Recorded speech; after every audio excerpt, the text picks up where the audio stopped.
entertainment. It's a lens into society, relationships, and human behavior. I'm Grace, and here on the Grace Report, we dive into stories beyond the headlines. Whether it's reality TV drama, celebrity scandals, or royal family intrigue, I'm here to break it all down. What it means, why it matters, and how it reflects the world we live in. Join the conversation, share your take, and let's make sense of the culture shaping our lives one story at a time.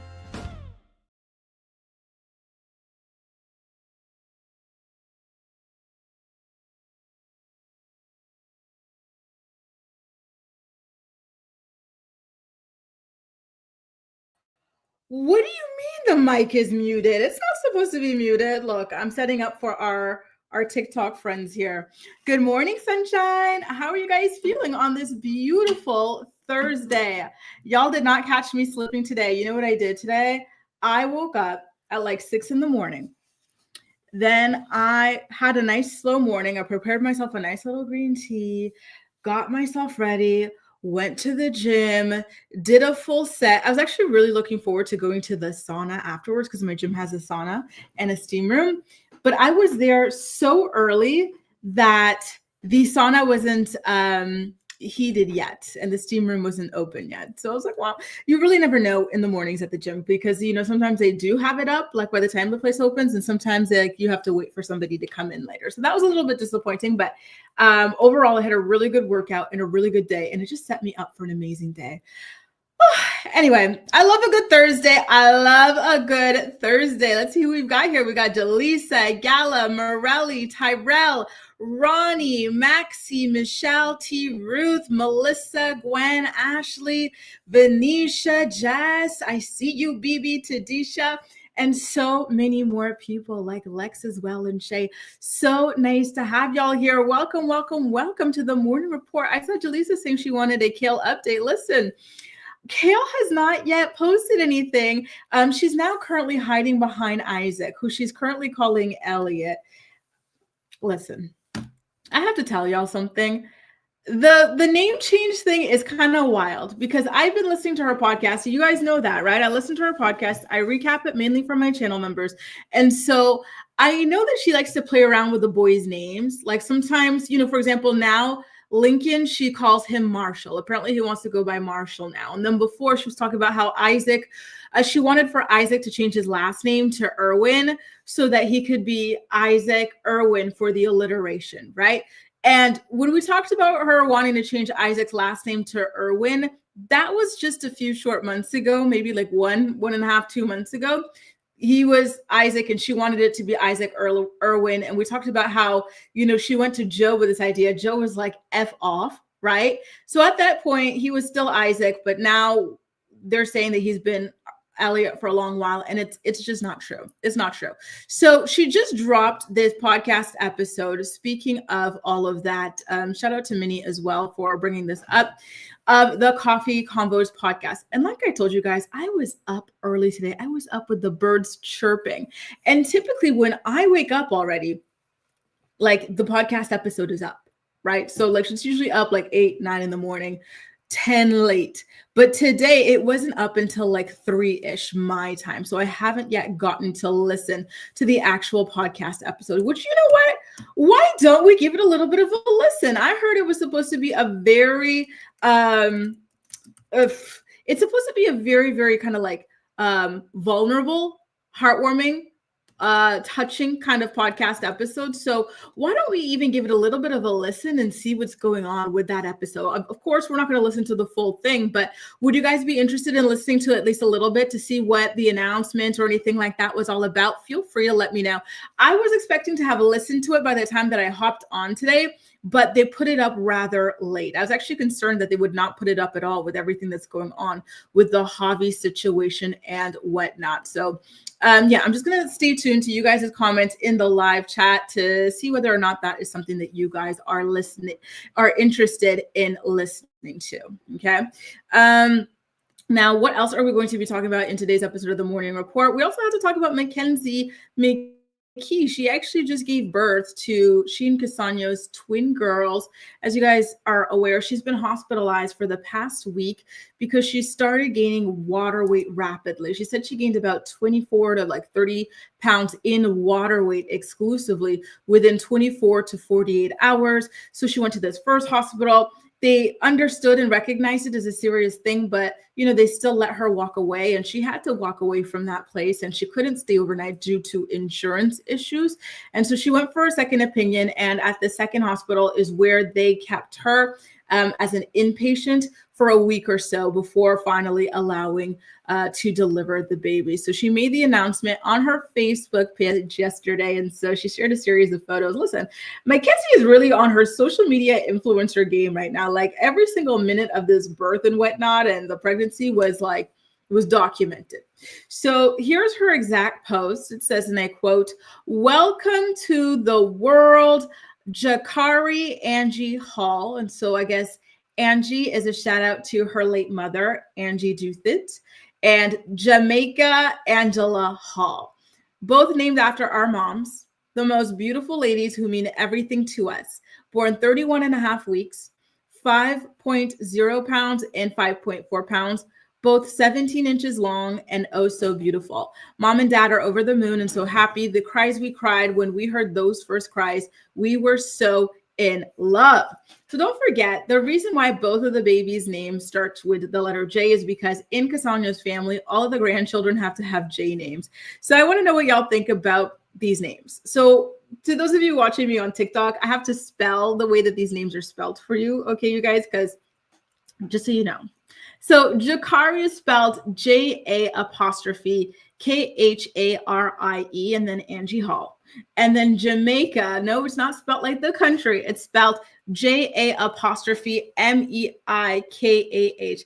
Listen, I was quite surprised by these names because one thing about Mackenzie is she never gave, let me go ahead and give my children like the blackest names I could think of. Let me name one of them Jamaica and everything like that. Like these are some blackity names that she has chosen, which there's nothing wrong with it. It's just so surprising, like for her with her history. This is the same women who still thought, like, even just a couple of years ago, a couple of short years ago, that it was normal and acceptable to refer to Black people as colored people, right? And she's had a lot of very, very sketchy, low-key racist moments. So for her to turn around and name these, kids these names is very, very fascinating. It's not something that I would have guessed. Harley says she could have named them after the moms and left it at that. By the way, I love your name, Harley. That's a really cool name. She says, I'm not a fan of the names. They didn't need all that.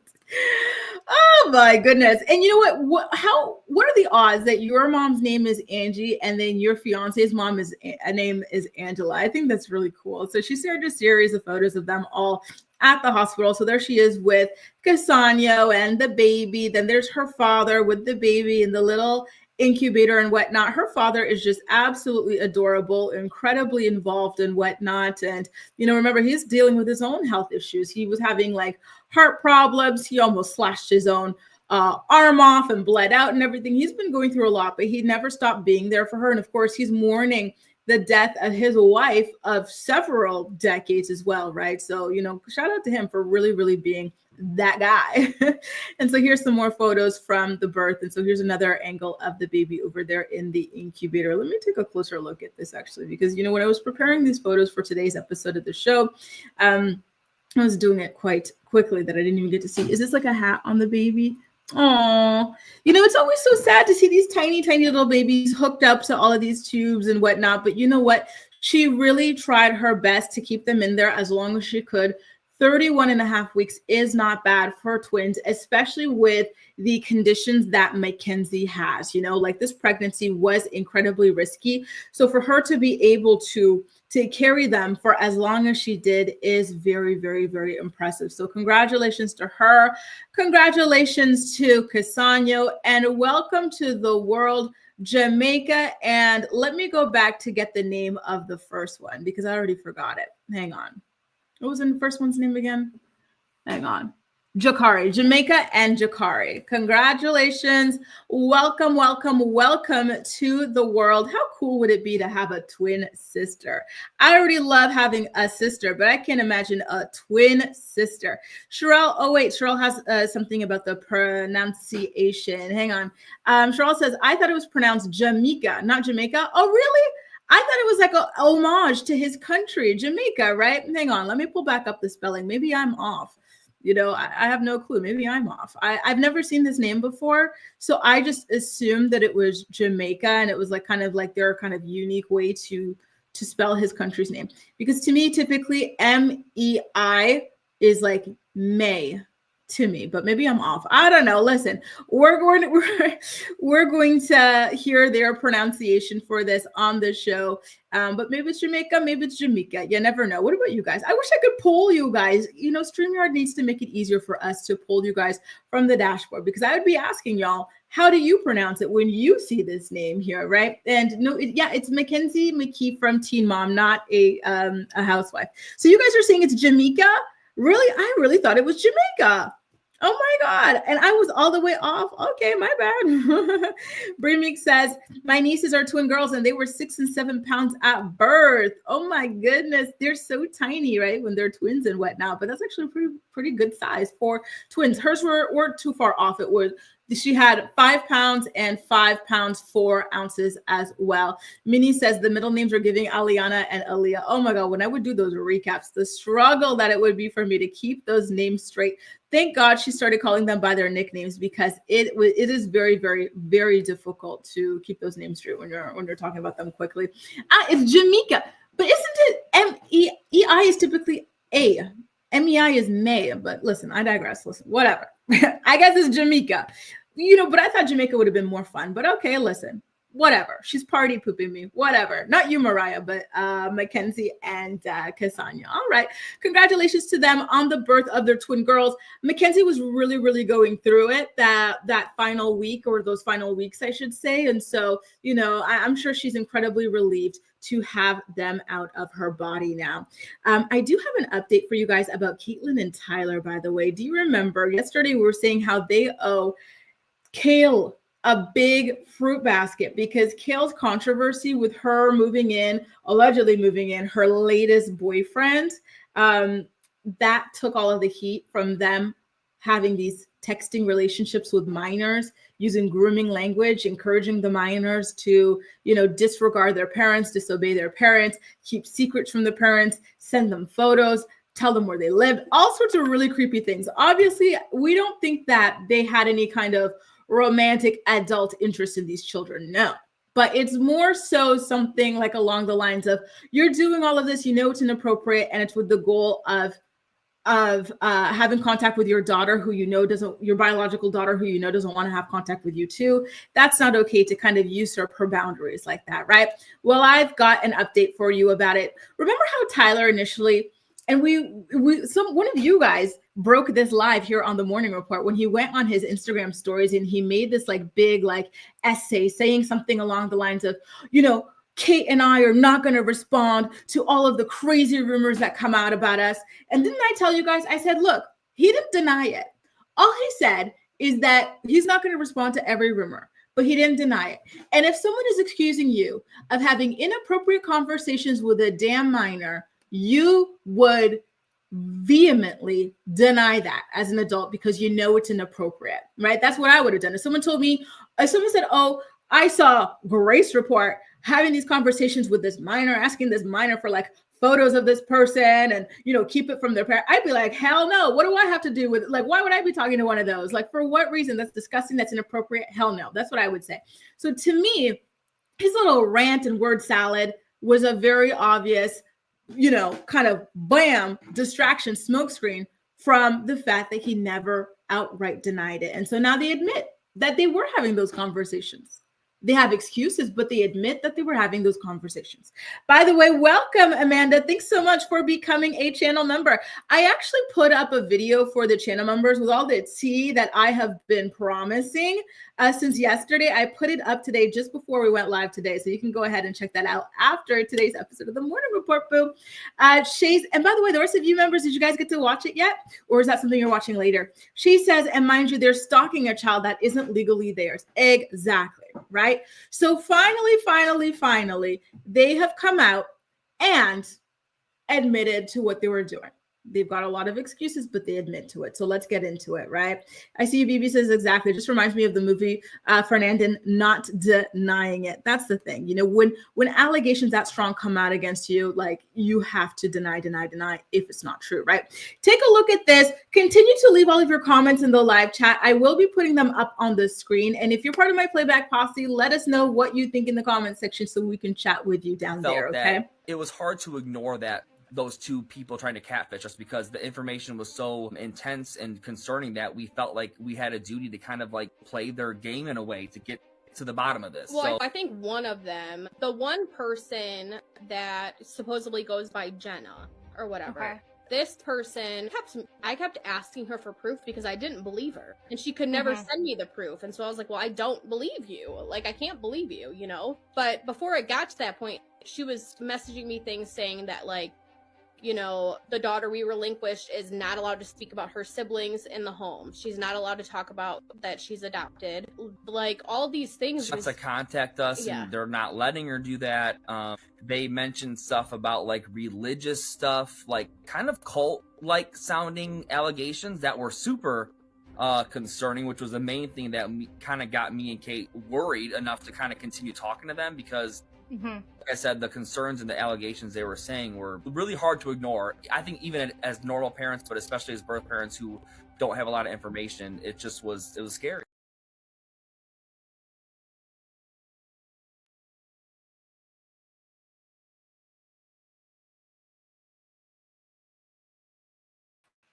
Hang on. I don't know why it keeps muting. Sorry, you guys. So there you go. Yes, they say we were engaging in those conversations, but we outsmarted these people. We knew that it was all BS. Yet there are, on Cate's part, like there were several text messages. This isn't like, oh, like there's no way you're legit. I'm going to stop talking. No, like she was speaking to this person over the span of a couple of days. And then Tyler was sending novels, having like theological debates with who he thought was a child, right? So how do you go from sending these novels over days, weeks to somebody to saying, you know what, like I knew that wasn't like, you know, a legit person. Like, why were you debating religion with somebody? What does that have to do with Carly? And why would you be doing that if you didn't think the person was legit, right? Why would you be telling somebody while you're trying to suss them out, hey, your parents, they're lying to you about religion. I think that your religion is creepy. I think that your religion is like, you know, restrictive. You need to rebel. Kids these days, they don't rebel enough. Like none of that has justified what was going on in these conversations, right? So what I showed you guys was just a little bit of a teaser. The full interview apparently lasts 2 hours and it's going to be airing tomorrow on that podcast. In fact, I don't even know the name of the creator, you guys. I'm sorry, but I don't know the name of the creator, but I will be sharing the links with you guys in the community tab when it does come out. Okay, you guys, 2 hours. Listen, that's another thing that they have a problem with. They talk too damn much. That's how you get in trouble in life, by talking too damn much. Why would you agree to talk to somebody for 2 hours? And you know that you like to ramble. I'm looking at you, especially Tyler. Listen, I don't think they're bad people, right? I think that they're just people who are desperate. I think there are people who, you know, have allowed their desperation and their trauma to clog their reasoning skills and their mind.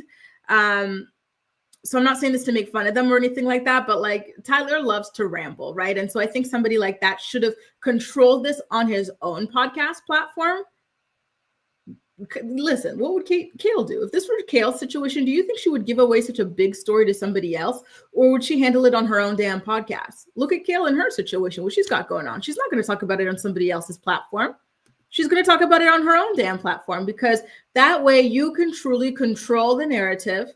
And that way, if you accidentally say something that you shouldn't have said, you can cut it out, right? Go through several rounds of editing. So anyway, I'm just saying, listen, they're doing this all wrong, in my opinion, but I digress. And it looks like you guys are incredibly upset about this as well.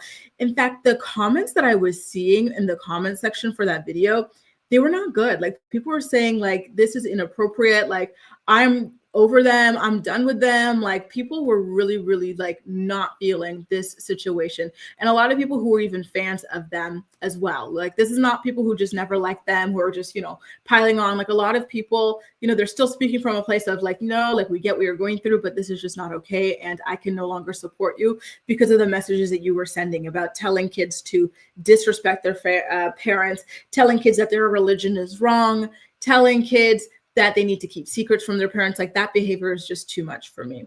By the way, shout out to you, Ronnie. Ronnie says there are 240 in the chat, guys. Hit that like button. If you're enjoying today's episode of the Morning Report, it's a very quick, easy, and free way to support the channel. It lets YouTube know to keep on resurfacing my content to you guys so that you don't miss out. And other people like you who are also into gossip and mess and whatnot. A lot of you guys in the chat seem to be saying that it kind of appeared, you know, at this rate that Carly might not want anything to do with Caitlyn and Tyler, given all of this drama. And I would hate for that to be the case, but I also would not be surprised if that were the case. And that's what I really pisses me off about this, you guys. Carly is 16 years old. In just 2 years, not even 2 years, in a year and a half, she will be 18 years old. And if she really wanted to contact these people, she would contact them.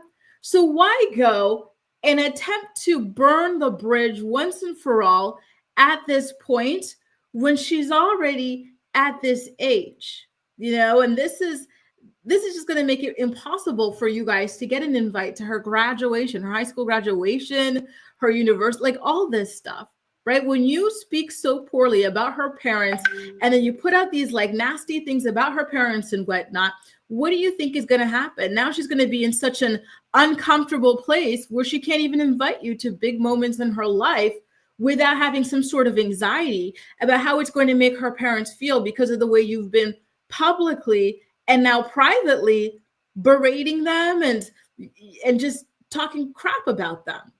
OnlyFacts says, hi, Grace. I finally made another live. I love commenting and talking with you and everybody, but could barely ever do it. So happy to see you back, OnlyFacts. Thanks so much for joining us for today's episode. I think there was somebody else who said that she was able to pop by today, too. It was Linda. Hey, Linda, thanks so much for joining us today. And shout out to you, Terrell. I'm so glad that you're enjoying the content. And once again, Amanda, thanks so much for signing up to become a channel member. Amy, I do agree with you as well. Amy says that she feels most sorry for Nova Vita and Raya. Well, that's the thing. You even forget that they exist half the time with the way that these two are so fixated on Carly. I get it. The situation is tough. I get it. You were too young to really know what kind of life-altering decision you were making at the time. But what's done is done, and you need to kind of make peace with that decision in one way or another and just focus on pouring all of your love, devotion, and attention into the 3 beautiful children that you have at home and just hoping for the best and that, you know, your firstborn will eventually come back. But this is just not the way to go about it. Hey, Nadia, we miss you, but it's been a while. Is this part about Cate and Ty? Yes, it is. What's your reaction to the doctor that didn't give them the video of Carly singing? Isn't that just to piss off Cate and Ty? Well, you know, I was kind of curious as to why all of that was, but I really do feel like there was potentially a message hidden in the song, either the song choice that Carly made, or maybe afterwards she would say, you know, kind of like, I'm happy where I'm at. Hope you're happy where you're at. Peace out. Like, you know, do your own thing. I'll do mine. And maybe they, you know, like it felt as though for them, it wasn't, oh, we want to like see and react to this in private. To me, it felt as though they were nervous that there would be a secret message somewhere and they didn't want that to get out without them having any kind of approval. And I don't think it's fair. You're on a reality show. your kids are experiencing all of these major firsts for the first time, and they don't get a say in whether or not, they get to take a step back and live it for the first time out of camera or not. You know what I mean? Like, and I agree with Shay here on TikTok, who says that they need to forgive themselves. And that's a really important thing. It feels like they haven't, and they really should, right? Papa Dema says it's so weird that they keep pretending they have no idea if his OnlyFans upset them. They can't be that dense. Listen, I think so too. I really, really do think that the OnlyFans probably was the straw that broke the camel's back, unfortunately. And, can you blame Brandon and Teresa? Like, why would you go and do that? Mariah says, my mother was adopted, and I think it's truly so weird they won't leave Carly alone. Granted, my mother was older than Carly. She was 6, but she still wanted nothing to do with her natural parents. And that's the thing. Like, I feel like they just keep on trying to convince themselves and convince her. And maybe that's what all this podcast and this like kind of campaign that they're on is, to try to convince Carly maybe that like adoption was bad and it was terrible and that like she shouldn't be happy with her life as it is. But, from what I've heard about her life, it sounds like she's living a pretty charmed life.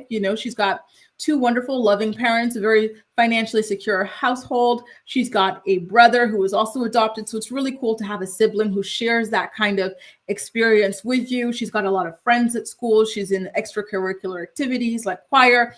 She's got her little boyfriend and whatnot. Like, she's got a lot going on. So why are they trying to convince themselves so much that she's not in a good place and that things aren't going well and it's doom, it's gloom, she's in a cult? Like, it's a lot. It really is. And maybe, you know what?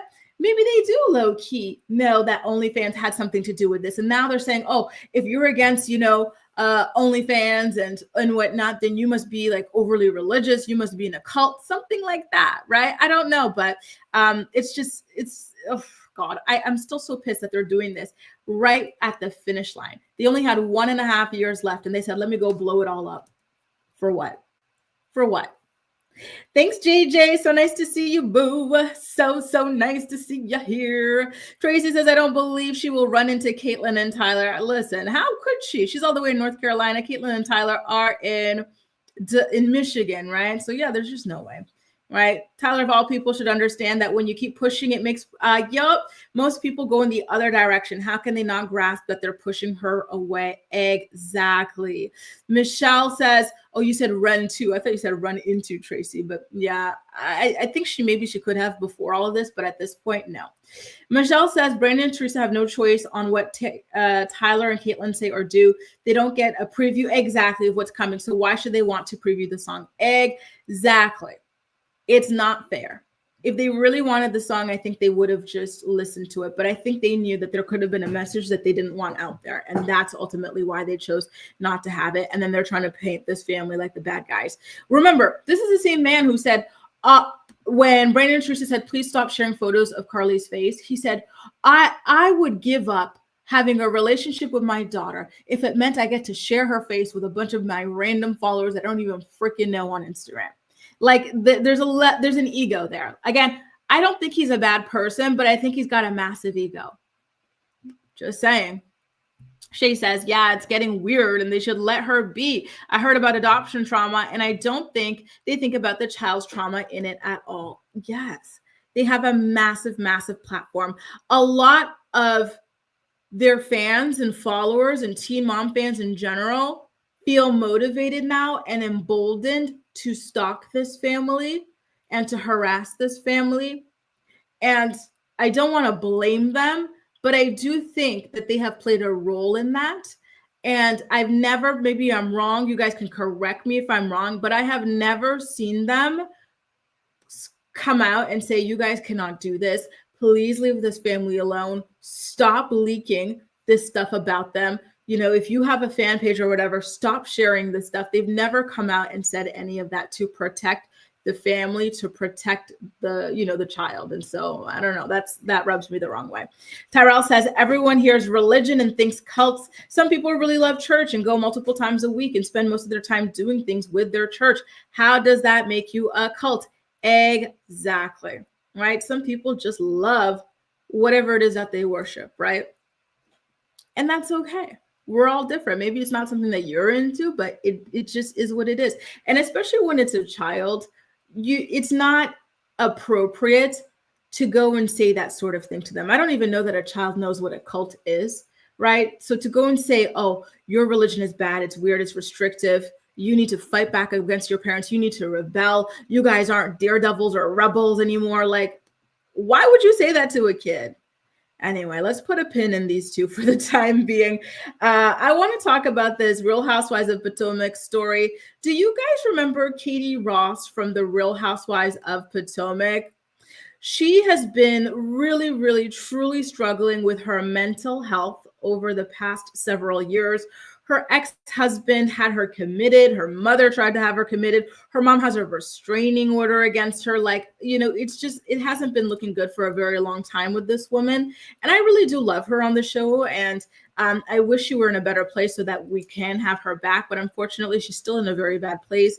And now she announced on Facebook or Twitter that she's pregnant. Here she is posting a photo of 2 pregnancy tests. Listen, maybe she took these off the internet and made all of this up. At least I'm hoping that's the case, right? She said, really? Yeah, I left my doctor's office. He was like, great news, good heartbeat, everything is fine. And then he said, this is a geriatric pregnancy. I was like, yeah, I know. And he was, chances are good, but you got to go back to rehab. And I was like, for real? And he was like, yeah, listen, that pregnancy announcement already shows you that she's not okay upstairs, right? By the way, this is a photo of her for those of you who might not remember her. Again, her name is Katie Rost from the Real Housewives of Potomac. And yeah, Harley, isn't that crazy? I still can't believe it. He better be thanking his lucky stars. So she also shared that not only is the doctor urging her, by the way, for those of you who have done pregnancy tests at your doctor's office, is this the type of pregnancy test that they do? Because I was always under the impression that they did blood tests. I didn't know that they were giving you these kind of, simple pregnancy tests that you can get at any kind of like grocery store or whatever, or pharmacy. I had no idea. Something about that is a little suspicious to me, but I digress. And so next she posted a photo of the baby daddy. Why she doesn't have an actual photo of the 2 of them together is strange to me. Why is it only a framed old vintage photo of the man? This stuff is not looking okay. I genuinely think that she might be making all of this up. I'm just throwing that out there, right? Gwen says, my doctor always did a blood test. Amanda says they also do urine tests, right? But Tracy says she had a Dollar Tree type test from the doctor. So I guess it varies because I always thought that it was blood tests. So when I saw those, I was like, really? That's it? Okay. Katie says, is my baby's daddy actually going to effing physically force me to check into rehab in 5 minutes, take my phone and deprive me of all freedom? Looks like it. Bye. This is like one of the saddest, truly saddest pregnancy announcements that I have ever seen. And I'm so upset for Katie. I got to be honest with you guys. When you live in a big city, and I've been living in a big city for the past 5 years now, you see a lot of like very just mentally unwell people. And just every time you see it, it is so sad. It is just, you have to thank your lucky stars that you're in a good place because that is such a blessing. It really is. I cannot imagine how difficult it would be to be battling with a severe mental illness the way that Katie is, or the way that a lot of people that, you see, from day to day, like out on the streets are. I cannot imagine. That sounds like it would be pure hell on earth. It just reminds you how lucky you are. Truly, truly, truly lucky you are. It's so freaking sad. That's not something that is through any fault of anybody. It just is something that unfortunately happens to some people, and it sucks. This prevents you from being able to work. It prevents you from being able to socialize. Her mom has a restraining order against her, you guys. Her mother has been somebody who is always in her corner, trying to help her with her 3 children that she already has and the divorce, and like her mom was there for her. But things with Katie's mental health got so bad that her mom had to get a restraining order against her. And I know that that is so torturous to Katie. I think that they used to be close and everything as well. So just to see the effect, the terrible effect that your mind and everything is having on your life is just, I cannot imagine. I really, really, truly do empathize with people who are struggling with this sort of thing. It sounds like torture, truly the ultimate torture. Hey, Brie, we're talking about Cate Rost from the Real Housewives of Potomac announcing her pregnancy. So in her pregnancy announcement, like essentially all she was talking about was how the doctor was like, you're pregnant, let's get you to rehab. I am going to oblige you to go. And then in her second post about her allegedly being pregnant, she shared this random like vintage photo. And Harley's with me. She thinks this pregnancy announcement is fake, by the way. Listen, guys, all of it is weird. There's just something not adding up here. So she shared this photo of the man and she was like, oh, he's pushing me to go to rehab in 5 minutes. Bye. Like that sort of a thing. It's just not looking good. But good luck to you, Cate. I really love Cate. And she is a very sharp, confident, like beautiful, just wonderful woman when everything is going right for her. And I really hope that they find the right something, program, intervention, or whatever for her to be able to get her life back. Sherelle says, seems like she's still struggling mentally with showing that frame pic of the father of her unborn child. Exactly. To me, it's very odd that she does not have a selfie with a man or something like that. Really, a vintage photo. Are you sure? Does this man even know you? Did you I don't know. Sorry. I'm not buying it. Between that and then the pregnancy test, and you're claiming that this is what you got at the doctor's, and then it's just, I don't know, the candle in the back, like nothing about this really is lining up for me personally, but we'll have to wait and see how it goes. Best wishes to her nonetheless. Now, speaking of pregnancies and babies, we got to talk about Halle Bailey and DDG. I feel for her because DDG's latest filing in court was just rough, you guys. He released a lot of these screenshots of her text messages when she was going through postpartum depression and she was accusing him of cheating and she was just really going through it. We already know that she accused him of ABUSE. She showed photos of bruises on her arms. She showed her chipped tooth. She said that he did all of that to her. And she is set to leave for Italy this Saturday in just a couple of days.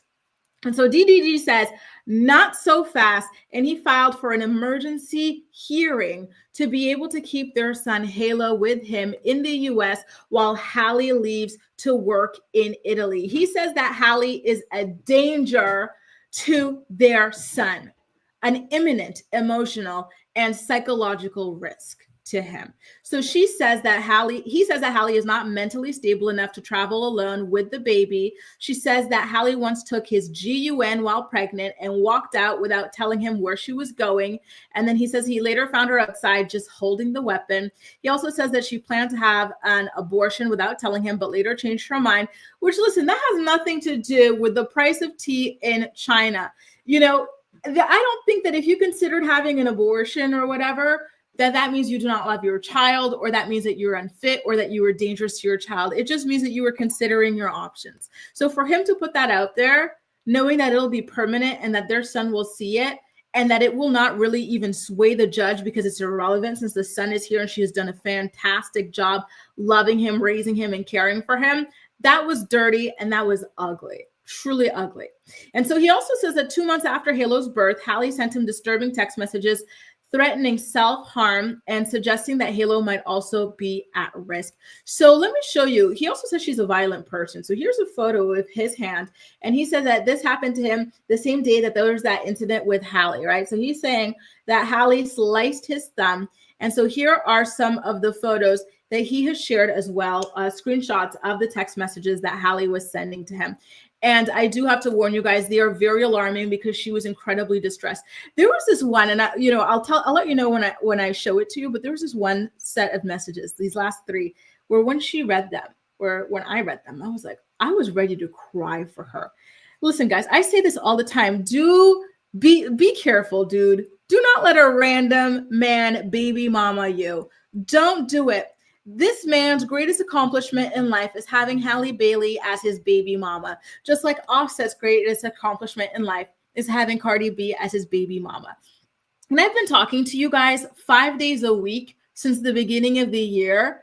And so I feel like I've gotten to know you guys well enough. And, from what I see of you guys are so beautiful. You guys are so smart. You guys are just so ambitious and talented. You have all of these beautiful, wonderful, amazing hobbies and full lives. And I would truly hate to see you guys end up in these situations as well. You know, and that's what I love about talking about celebrities and watching reality TV is, to me, I use these things as a cautionary tale of like what kind of warning signs and whatnot to look out for in my life, so I do not end up in these positions as well. My heart breaks for Halle Bailey. My heart breaks for Keke Palmer. My heart breaks for Cardi B, any woman in this situation, truly, because this is a lifelong thing, right? And DDG has consistently been trying to sabotage her. When her movie came out, The Little Mermaid, like he started going on all these rants about how he was kind of like jealous of her and resentful of her success and all this stuff. I remember it clear as day. Everybody was like, oh my God, Halle, please, please, please run, run, run. Right. But it was too late. Once you're in and you're hooked and you're sprung, it's really difficult to get out. But guys like this, they will drag you through hell because they're jealous of you. They want to be you. They are so mad that you know, despite being in this patriarchal world where they should have been doing better than you, they weren't doing better than you. And they will take it out on you every single day of your life. And this is what you're seeing from these people. So anyway, the text messages that he released from Halle were her saying, answer the phone, answer the phone, answer the effing phone. I'm going to try one more time. If you don't, it's over forever. I'm not playing, Daryl. That's it. And then he says, I just want to be left alone, please. She says, I'm calling for help. I have a KNIFE. I'm calling for help, but what, you don't care, do you? Okay. And so he asked, you have a KNIFE. You know what I should call it? A knife. Because some of the people here, and I think it's so adorable, people who are like learning English, like they don't know about the silent letter, so they'll be like, oh, a knife. So that's what I'll say to avoid the YouTube bots who hate these kinds of words. And so he released some more of the text messages, and she says, you have ruined me and all my happiness. You hang up when I'm begging for help. You're the only help I used to have. And you're so focused on being famous and having money when you don't ever even see what you have in front of you. How could you? How could you go to Mexico and be with someone else? How could you openly talk ish about me to all your family and all the women you want to sleep with? And this is the one that, guys, when I tell you this last text, oh my God, it makes me want to cry for this woman. Truly, truly, this last text message when she's like, you ruined me. I can just imagine the level of distress that she was in to be saying all of that. Like, this is the man who has tortured her, who has cheated on her, who has publicly humiliated her. Yet she is just in such a terrible place that this is the person that she's calling for help. And the man picks up, I imagine, laughs in her face and hangs up and says, you're not my problem. After all that he did to her and her reputation. And she was at the pinnacle of her career when this man came along. I was just, those texts broke my heart. They broke my heart. They really did, because, I feel like this is something that happens to many of us at one point or another in our relationship, in our lives, right? Getting into a relationship with just such a, I'm not saying that DDG is a narcissist, right? But this is what it sounds like. It sounds like a narcissistic relationship with a cheater, a manipulator, a gaslighter, a liar, someone that likes to push you to the edge. Then you explode. Then he acts like you're this crazy person and all this. Meanwhile, behind the scenes, he was purposely trying to push you to get to this place. Oh, it makes me so freaking sad for her. So freaking devastated, right? Oh, God. By the way, a lot of you guys are saying, and in the live chat, and this is something that I did see, and some of you guys are saying on TikTok as well, and it's something that I saw in the comment section of like the blogs that were posting about this yesterday too. A lot of people are saying that they believe that these are not real texts, that these are generated texts, by the way. So I'm seeing Shantae saying that. I think I saw East Awesome earlier saying that as well. East Awesome says it's not hard to generate text or rename another contact as Halle. So maybe that's it, right? Ooh, listen, but even if it's real, come on, is it so out of the ordinary to be just so psychologically effed with in a relationship that you'd send these, like, I wouldn't be surprised if it were real either. Cheryl says he's definitely jealous of Halle and very manipulative. I feel for Halle. I dealt with a narcissistic partner while pregnant. Oh, I can't imagine while pregnant. Cheryl, you are so strong. I cannot even imagine being put through all of those mind games, the mental torture while pregnant. Oh my God. Shay says, don't procreate with a goofy and a clout chaser. His career was dying down and he used her image every chance he got. And even now he's doing it. And I really feel like that's what it comes down to. Oh, what is this? A sticker? Thanks. See, that's so nice. This guy was always jealous of her. He was always he hates her. He wants to be her.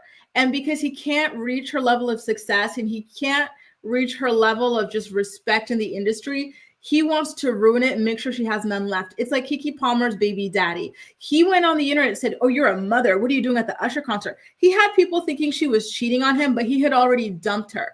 And he's a failed actor. That's why he hates that woman, you know? So truly, and thank you, Sal. It just breaks my heart to see women get baby mamaed by these losers. I'm telling you, you know, having a baby by you is the greatest thing that these losers will ever accomplish. So please, please, please don't do it. Please think of me before you do it. Don't do it. Honestly, it makes me want to cry to see such beautiful, powerful, strong, smart, intelligent, successful women be roped into this.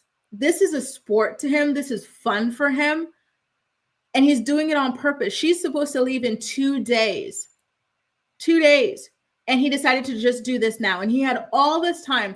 Her complaint came out over a month ago. He had a month to respond to this. He knew she was leaving to Italy on this date. And he said, no, I'm going to wait till the very last minute, stress her the hell out, stress my child out, just so that I can get back at her and torture her. This is what she's going to have to live with for the next 18 years, if not more. The job's not done when the child's 18. She says, as women, we try to protect these men, even though they're wrong. Yup, from Tiana Taylor to Cardi B and now Halle Berry. Exactly. This is rough, you guys. I cannot imagine. And mind you, he's talking about she was doing this like 2 months out. Listen, the hormones in her body, the hormones that she's got in her body, I do not blame her. I would be crashing out like this. Maybe not with a knife and a gun and whatnot, but I'd be crashing out if I were being toyed with like this without even having a baby, y'all. Like, I cannot blame her. Like, you know, if you've not been in this kind of situation, then maybe you don't understand just how terrible it can be, truly. East Awesome says 300 plus people in the chat. We need at least 100 likes. Hit the like button. Yes, please. Thank you, East Awesome. If you guys are enjoying today's episode of the Morning Report, please don't hesitate to go ahead and give it a thumbs up. By the way, Halle did respond already. So kudos to her and her legal team for being on the ball. They're not letting this slip, right? So in her own filing, she asked the judge to deny DDG's request to and to let her leave the country as was planned because this is a work trip. And she also asked for the court to issue an order barring DDG and his inner circle from talking about her, their son, or this legal case on social media or anywhere publicly. And they're also calling out the timing. Why did he do this now, just before she's supposed to leave, right? Halle has been trying to organize supervised visitation for him with Halo since May 13th, when the temporary restraining order was put in place. But he and his legal team have been ghosting her on those efforts. He does not want to see this child. This is about control. This is about jealousy. This is about hatred. Big Purse says, my youngest child's dad. Harley says, marry before you carry. Big Purse says, my youngest child's dad is awful. I've made it my life mission to educate the youth on who they have a baby with. Preach it. You know, I'm sorry that you got stuck with him, but I'm so happy that you are taking your experience to really, truly preach this to women before they end up in a similar situation. It's very selfless of you.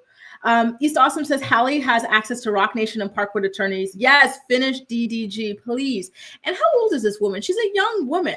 How old is Halle Bailey, y'all? Like 25 years old. Imagine, you're so young. We're so freaking young. You should not be dealing with this stuff. You're so young. You're so rich. You're so beautiful. And this is what you're stuck dealing with. Oh, hot off this blockbuster movie. Amy says, good morning, Grace and friends. I like that, Grace and friends. I had to jump on as a victim of a narcissistic ex-husband. Don't fall for the patterns of abuse, especially while pregnant. It only makes postpartum worse. Run fast. Exactly. It's rough. And the saddest part is you really never know if the person you're in a relationship with is capable of doing something like this to you. Some people, they show their card early.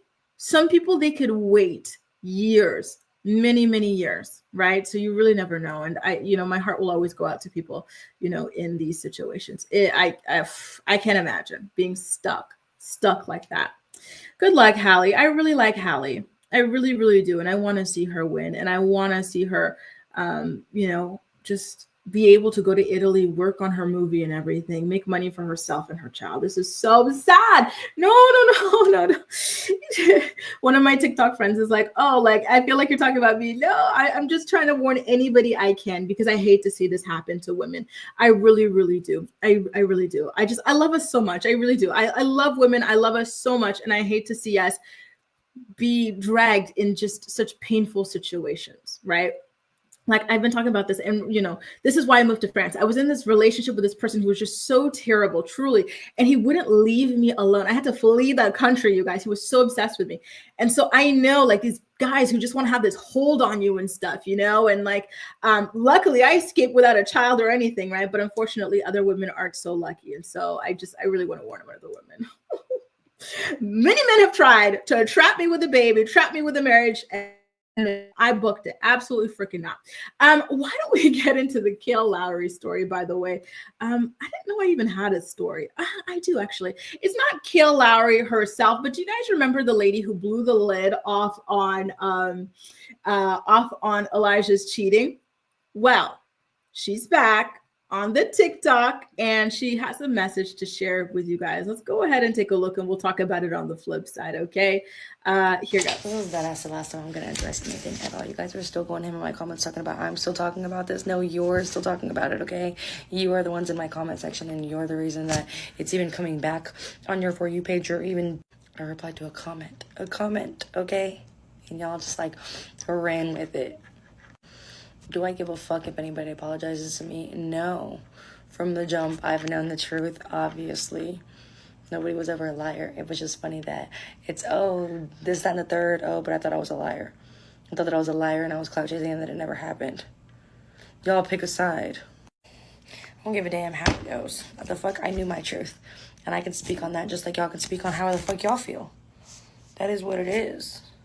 Nobody's happy kids are hurt. Nobody's happy families are broken. Nobody's happy about any of that shit. I promise. But what am I going to do? Cry about it? No, that's not my business. I did my part, okay? I'm selfish. I'm not a girl's girl. I'm this, I'm that, I'm the third, I'm X, I'm Y, I'm Z. Cool. Whatever helps you sleep at night, I'm cool with. I don't give a fuck. I don't need validation from y'all. I don't need approval from y'all. I don't need nothing from y'all. Respectfully. I'm good. I'm chilling. Again, I'm not laughing at anybody's pain. I'm not laughing at anybody's downfall. I'm not laughing at shit. I was laughing in that video because of the song choice that TikTok chose. That was like a real reaction in real time. I was listening to it for the first time.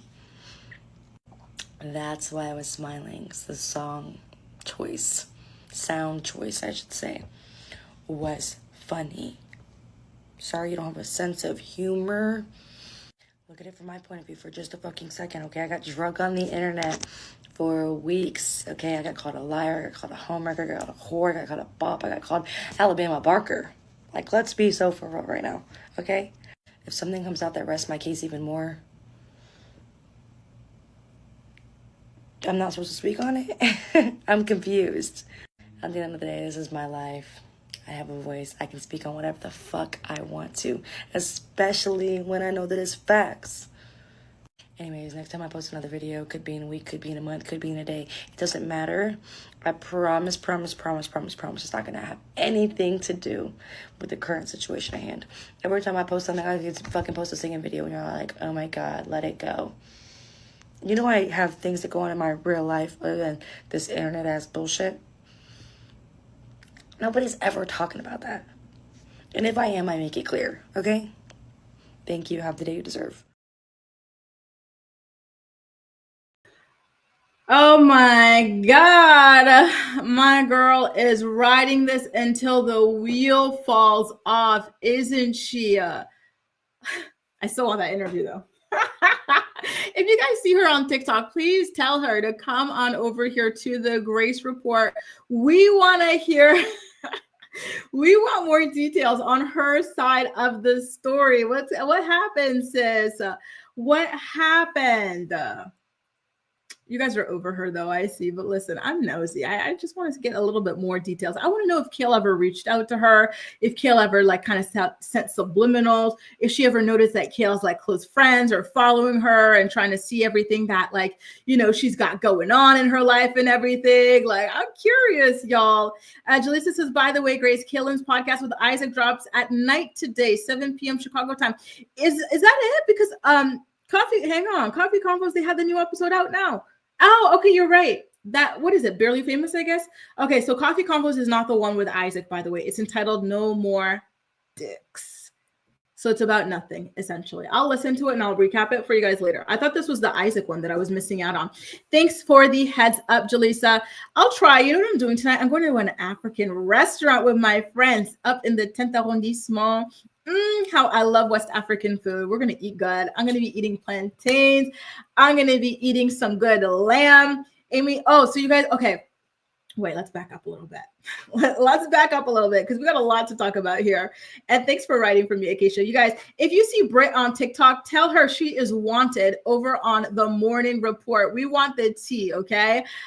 Crystal, Only Fact says, I'm still waiting for Malik to come out of the shadows. How is Malik? Is he the one who got married? Hey, Nathan. He got married, didn't he? Is that the one? Or is that Mark that got married or something like that? And Sherelle, where have you been? Javi, go check out the Morning Report from 2 days ago. Javi did an Instagram live, or maybe check out Team Mom Chatter on Instagram. She has like 10 minutes of the live. So he did this live and he exposed Kail. She's got this new boyfriend. He's from Pennsylvania. He quit his job. He's selling his belongings to move in with her. And she's been with him since guess when? April. Absolutely insane. Absolutely unhinged. Bree says, Grace, are you going to watch Kail and Isaac tonight? I don't want to buy her Patreon, but I want to know what he's going to say. Listen, when it's like you guys' nighttime, it's like 4 or 5 in the morning for me. So I don't think it's going to be possible. But I definitely will be ready to listen to it. It comes out for everybody else on Friday, right? So that's when I wake up. So I will be able to listen to it when I wake up. So we do have some more stories to get into, by the way, but before we get into those stories, we're going to get into an update on David Eason's child abuse case. We're also going to talk about the Valley. So that's it. Those are our 2 next stories. David Eason, an update on what's going on since his alleged strangulation of Jace, and the Valley recap. So stay tuned, you guys. If you're enjoying today's episode of the Morning Report, please do not hesitate to go ahead and give it a thumbs up so YouTube knows you enjoy my content. Where are my patrol people? Ronnie, East Awesome, Tyrell. You guys always give me the rundown on the likes to viewer ratio. So we're 313 people in here. We're 14 on TikTok. How many likes do we have? Do we have a good ratio going on? I'm going to catch up on you guys' comments before we get into the David Eason story, okay? You guys, please keep those likes coming if you're enjoying today's episode of the Morning Report. Very much appreciated. So Mariah says, I was in Halle's place after birth. That feeling is so low. Only God can heal me. Truly, I pray for her. Every time you guys tell me these stories of you guys being put in these situations, especially while you're pregnant or after giving birth, it makes me want to cry for you. This is so painful. It is so painful to hear. None of you guys deserve that at all. I am just so, I want to roll up my sleeves and fight these men on your behalf. You guys know I'm doing martial arts, right? I could fight these men on your behalf. Like, I'm just so devastated to hear about this. Like, this stuff is just, the way it rocks your world, right? And just to go through that with everything that you're going through, something so sacred, you know, and I'm so pissed off for all of you guys. I'm so heartbroken for all of you guys. Gail says, Grace, are you able to get together with LB channel to broadcast? We will be eventually. She didn't get to email me yet since yesterday's stream, but I'll shoot her an email. But don't forget, you guys, I leave on vacation on Sunday. I'm going to be on vacation from the 8th until about the 22nd. So it's going to have to happen at the very end of the month, okay? But I'm looking forward to it. Amy says, glad you got away from that, Grace. I spent 13 years and 3 kids, special needs and single mom. It's work, but at least it's peaceful now. LOL worth. Oh, I've always heard from women who divorce, men who are not pulling their weight, that all of a sudden motherhood felt easy as a single mom versus dragging that weight around. So kudos to you on that. My God. Nadia says, I can relate. I would love to hear your story, Grace, when you're ready. And again, when I tell you, if you've gone through this, and I feel like, those of you who are sharing your stories, you can feel it too. Like when you hear about a Halle story, when you hear about, you guys' stories in the chat, it makes you think about what you went through, and it almost feels like it just happened again. So when I was going through this, Nadia, I was documenting what I was going through. It's in my channel membership. So if you look from the oldest videos to the earliest, you can see how bad it was for me. I was, and I remember how, we're not going to cry today's morning report, but I remember telling you guys, and it was so true, and it was so painfully real at the time. I would say, hang on, you guys. I would say that at the time, I was in so much pain from that situation. It was like a physical pain.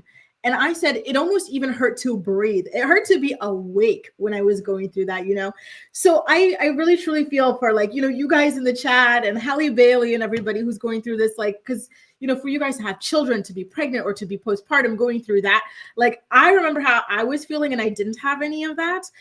So now, hearing about you guys in your particular situations, I cannot imagine at all. I can't.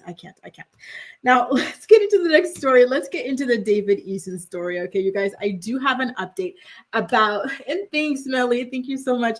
I do have an update on how that situation is going.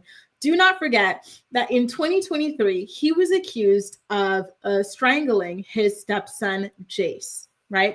And so we've all been wondering what's been going on with that. We haven't seen any, real movement with the case. Yes, he was charged and everything, but it's been 2 years at this point, almost 2 years. It was September of 2023. But we haven't seen enough movement, right? And so I do have an update, and it is courtesy of the Ashley's Reality Roundup. So shout out to the Ashley for this story. So apparently David's case is officially headed to trial, you guys. So he is facing felony assault by strangulation and misdemeanor child abuse after the private court conference was held this week between his public defender and North Carolina's prosecutors. So David was not present for that hearing on Monday, but a judge did sign off on a couple of big decisions that show that the case is not going to be settled. It is going to be headed towards trial, right? And so I'm happy to hear that there's an update, but again, I'm so frustrated to hear that it's going so slowly, to be honest with you guys. So for those of you who might have forgotten about it, because this is something that took place about 2 years ago, the court document said that David unlawfully and willingly inflicted injuries that were not accidental and left substantial bruising on Jace's neck and on his arm. And then with everything that happened with Jace running away, that is what really triggered all of this deep investigation into him. And so in tandem with this criminal charge, there are these confidential DSS records that are coming into play here. So the judge has been reviewing the confidential child protective service records involving Jace, and some of the records have been cleared to be shown only with David's legal team and for this criminal case. So this is not something that he's going to be able to turn around and use against Janelle in their divorce, as you know, he would like to eventually, right? And so some of these records could include Jace's school records, his medical records, things like that. And they're also saying that there could be consequences if he were to try and use this against Janelle in his divorce against her, because this has nothing to do with it, right? By the way, you guys, do you remember when David had his first kind of like defense here? Initially, he was like, oh, I should not be held criminally liable for all of these these allegations against me. I am a sovereign citizen. So give me 1 second, you guys.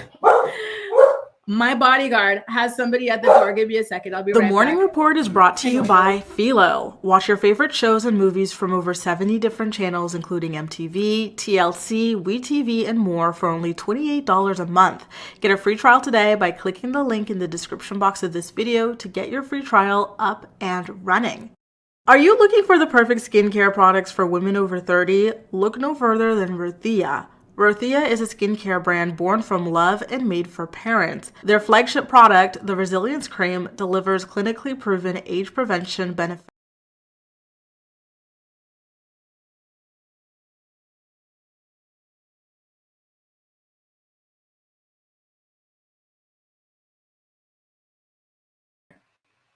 Okay, you guys hear me. So his initial defense to all of this was, I should not face any criminal charges because I am a sovereign citizen.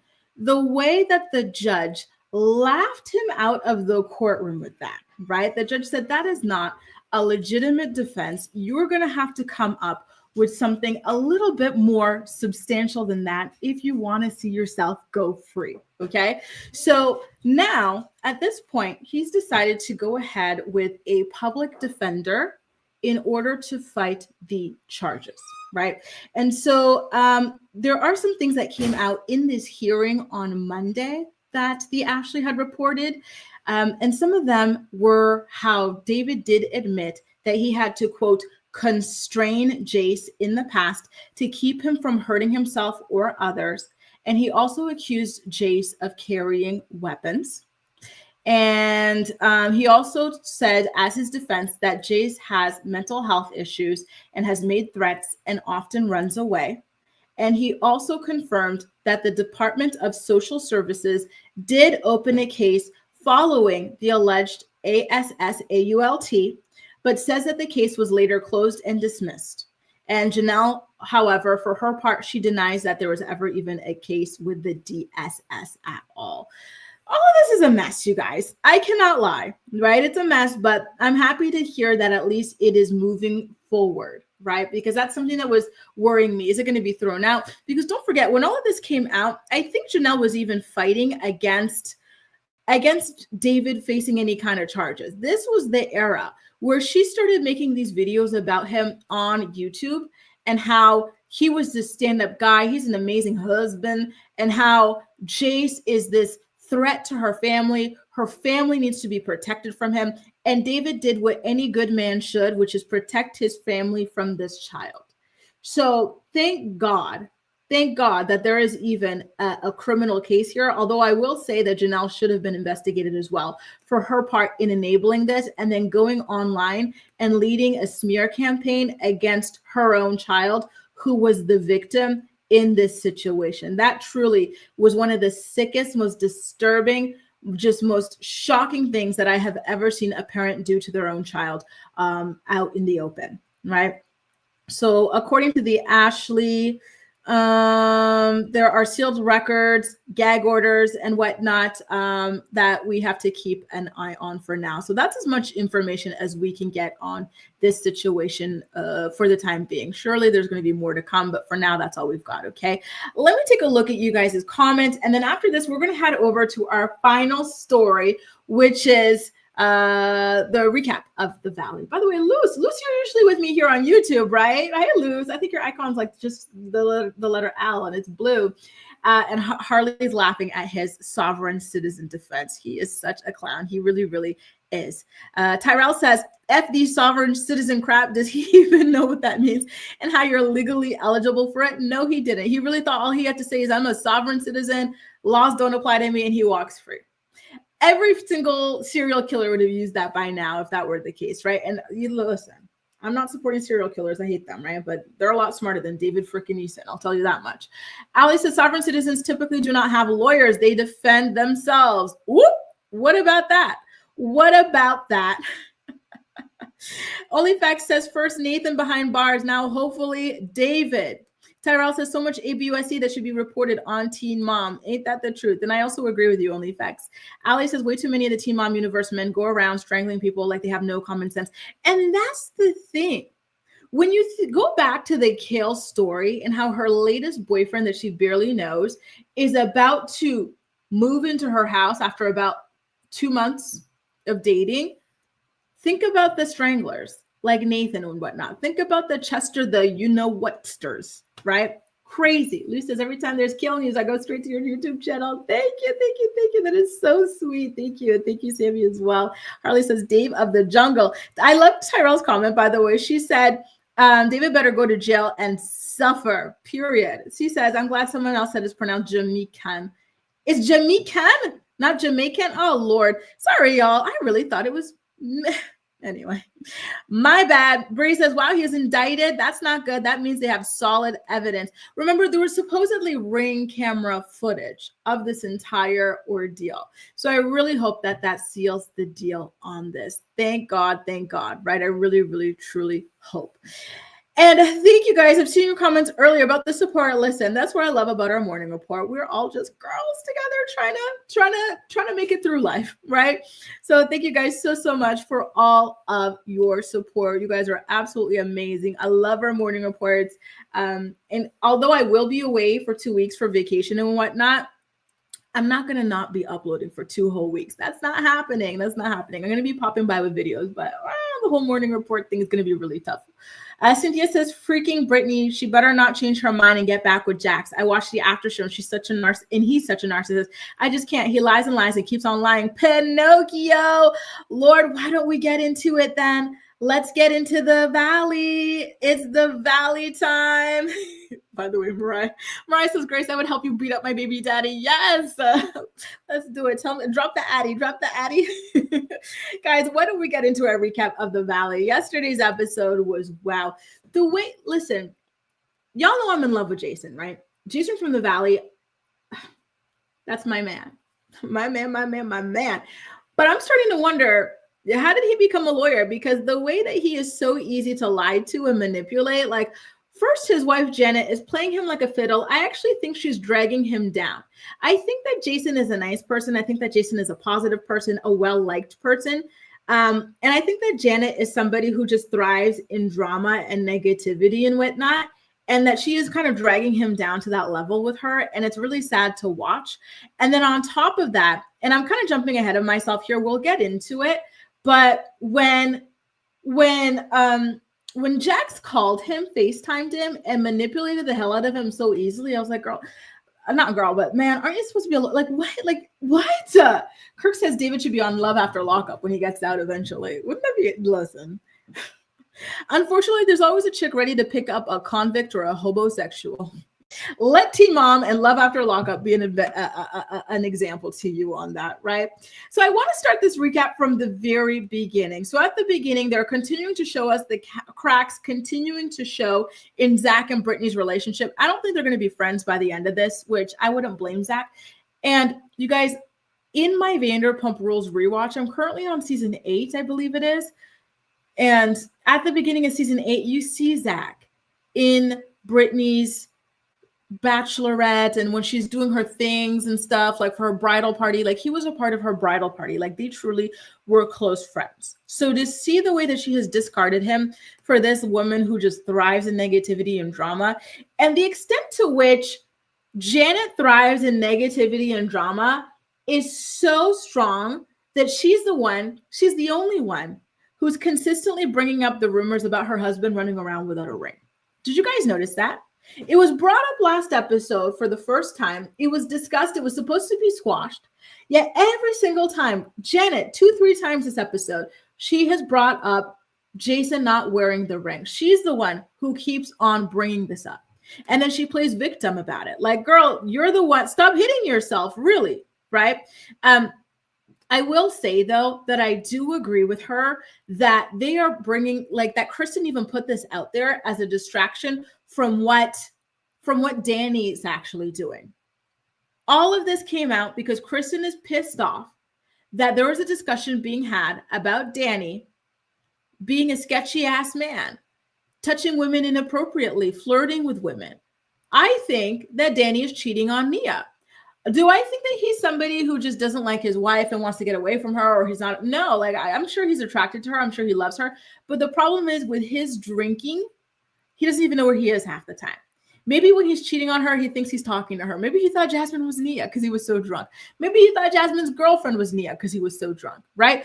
But that doesn't excuse it. And it's worrisome for a married man or any person to be so drunk that they are constantly putting themselves in these creepy, weird positions, right? And so now we can't talk about that anymore. We're talking about the ring.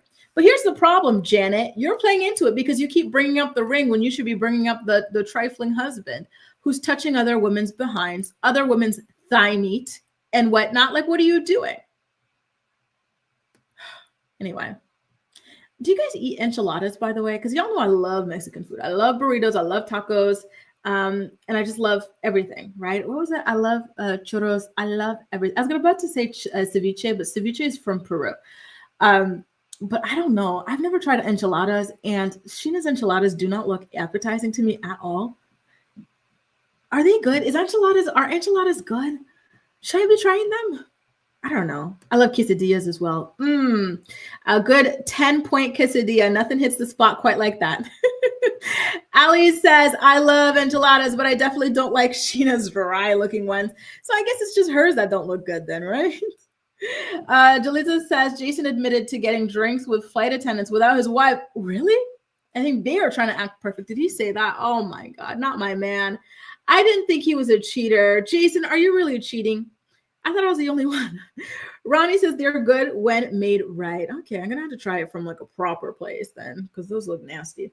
Cheryl says Mexican and Italian food is my fave. Enchiladas are my fave. They're so delicious when made the right way. People want to fight me every time I say this, but I'm sorry, but Italian food is so overrated to me. I don't really like it. I'm sorry to the Italian food lovers, but I don't really like it. Acacia says, yep, us in Texas, they are good. And I imagine they're good. You have a good, Mexican population there. And Jalisa says, authentic enchiladas are delicious. I don't know what the hell Sheena made. Try real. Okay, y'all.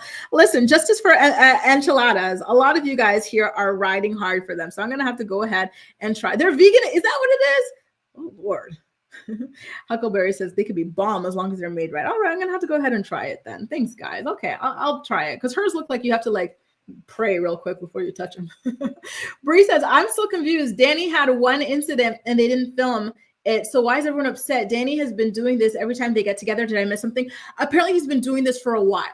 So they have a name for him when he gets drunk. It's kind of like the tequila Cate era.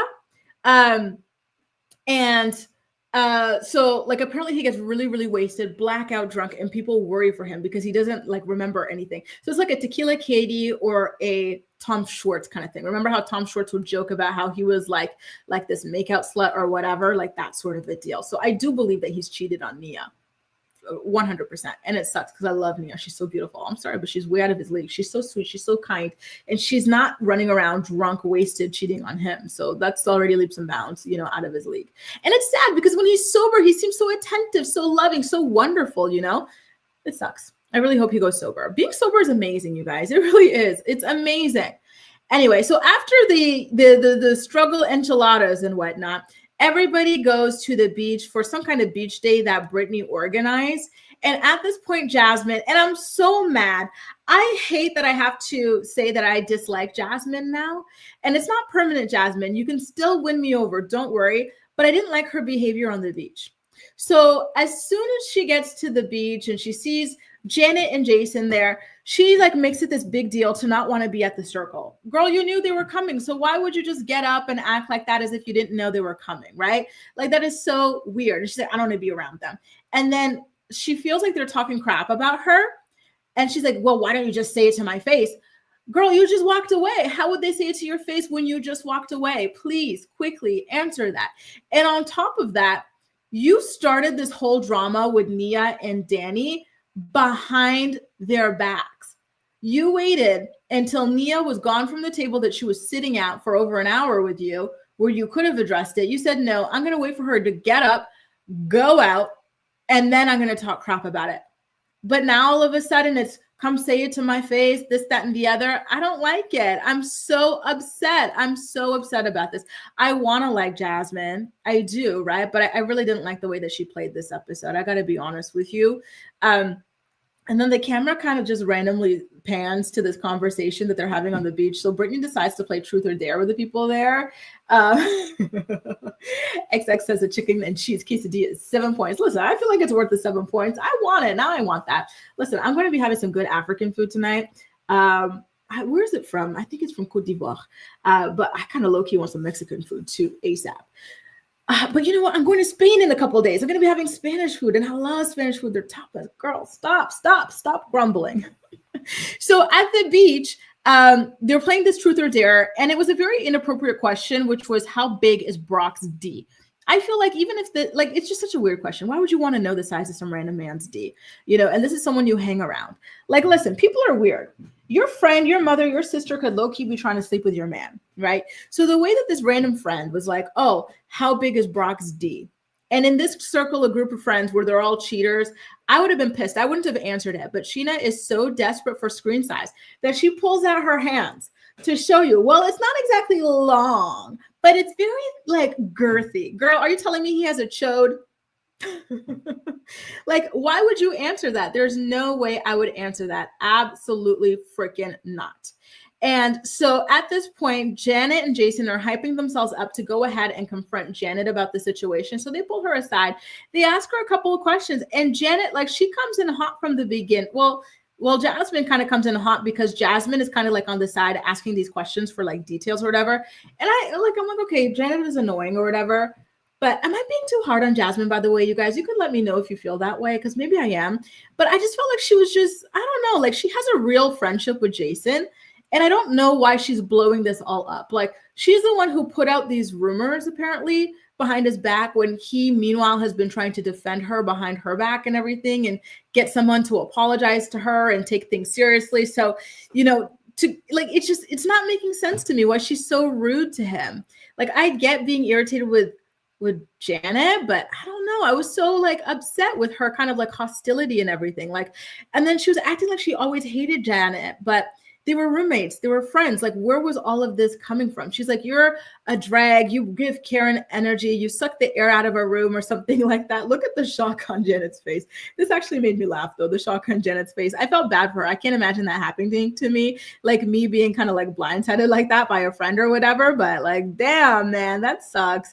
So I want to see what y'all think. Maybe I'm being harsh on Janet. So y'all let me know, okay? Bree says, isn't Danny a Disney kid? I wonder if he was touched and has Amanda Bynes, Britney Spears trauma. I would hope not. I'm praying not. It's really sad what happens to children in that dirty industry. They don't call it Hollywood for nothing. Ali says that's because Nia's been pregnant for the last 6 years. Maybe that's it. True. Jenna Martin says, I love Italian food too. What's your favorite dish? Ali, you know what? I will say that I love a good truffle risotto. That I will say. And people here, they get so mad at me when I say that I love a New York pizza better than I love an Italian pizza from Italy. I'm sorry, y'all. I do. Maybe I'm basic. I might be basic. I have to accept it. Ali says, I thought she didn't want to play Truth or Dare with this group. Yes, she didn't want to play Truth or Dare with this group. That was it too. Yeah. And then she leaves. And then she's like, are they talking crap about me? Girl, you left. So how did they say it to their face? Are they supposed to follow you? Jaleesa says, honestly, Jasmine was right. She didn't sit in the circle because Janet was making slick comments. Was she already making slick comments at that point? Oh, she made the ring comment. So that's the thing. So twice this episode, you've got Janet bringing up the rumors about her own husband cheating on her. Why are you so obsessed with this rumor? Why do you keep wanting to give life to it? I find that to be very, very weird, right? So I don't get it, honestly. Jaleesa says she didn't sit in the circle because Janet kept making slick comments under her breath. Okay. So I guess I am being harsh on Jasmine. Jasmine, I'm sorry, boo. Under her breath. So they just decided to walk away and diffuse the situation. But Jason decided then and there it was time to speak and invite his raggedy wife, not the raggedy wife. Damn. Oh my God. And you know what? I do have to say also, I feel badly for Jasmine that all of this is falling on her shoulders because it was actually Zach who first came out with this stuff. If I remember correctly, it was Zach who came up with this stuff and then Jasmine corroborated it. But somehow everything fell onto Jasmine's shoulders and Zach got to walk away scot-free. And I hate that. I really, really do. Jen loves the enchiladas as well. Y'all have encouraged me. No, influenced me. Y'all are making me so hungry, right? Look at all this. Look at all these Delisa says Spanish food in Spain, baby. That's Spaniard. Yeah, I love their tapas. I love a good. What do I like? I love las croquetas de jamón. I love patatas bravas. I love everything. I really, really love it. Like, I think actually that might be one of my favorite European foods. That, Greek, and like French as well. Y'all are making me too hungry. I got to get back to this recap.